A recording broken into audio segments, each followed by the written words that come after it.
Merci. La parole est à Monsieur Georges Fenech. Oui, Monsieur le Président. Ma question s'adresse à Monsieur le Premier ministre. Monsieur le Premier ministre, votre politique pénale ou pseudo-pénale inquiète les Français. Les chiffres publiés par l'administration pénitentiaire sont éloquents. Le nombre des personnes incarcérées est au plus bas, alors que la délinquance est en pleine explosion. Et cette situation s'aggravera davantage lorsque vous aurez fait adopter la contrainte pénale, la dernière trouvaille pour impressionner les délinquants les plus endurcis. En effet, il sera désormais possible de purger une peine de 5 ans au moins hors les murs. D'ailleurs, pourquoi ne pas avoir soumis ce projet dès maintenant à notre Parlement? En fait, cela fait partie des nombreux textes que nous découvrirons après les municipales, comme par hasard. Et pendant que vous mettez à bas méthodiquement et consciencieusement la politique pénale que nous avions mise en place et qui avait porté ses fruits, les détenus font la fête. En effet, il y a quelques jours, les détenus de la prison Montmédy se filmaient encagoulés avec des téléphones portables, entrés illégalement dans l'enceinte carcérale. Je viens de visionner ces vidéos, je suis littéralement atterré.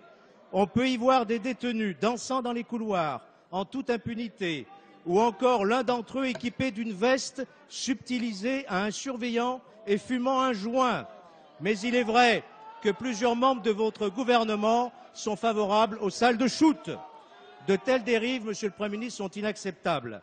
Je rappelle que cela fait suite à 2 évasions lors d'un transfert vers Séquedin il y a un mois, là où précisément Redouane Faïd était parvenu à se faire la belle.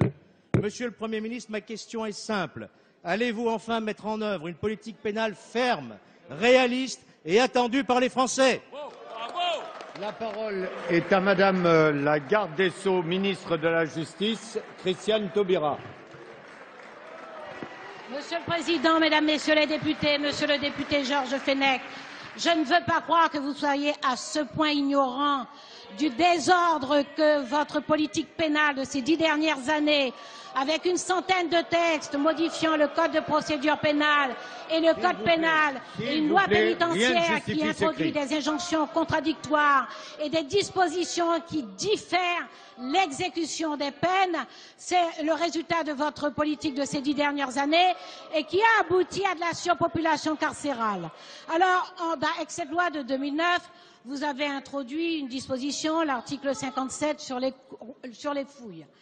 Et cet article 57 prévoit que vous preniez un certain nombre de dispositions techniques de façon à éviter ces fouilles intégrales.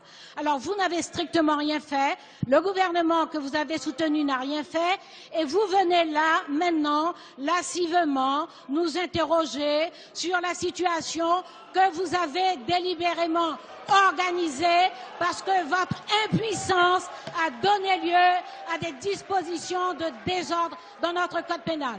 Ce gouvernement a adopté un plan de sécurisation de 33 millions d'euros, sans précédent, dont 12 millions d'euros destinés à éviter les projections d'objets interdits. Nous avons doublé le nombre de portiques à masse métallique. Nous avons trouvé un seul portique à ronde millimétrique.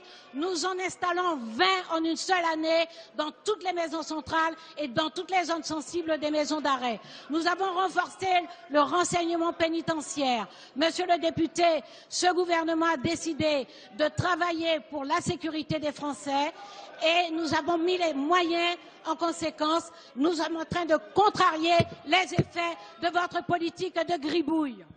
Merci, Madame la Ministre.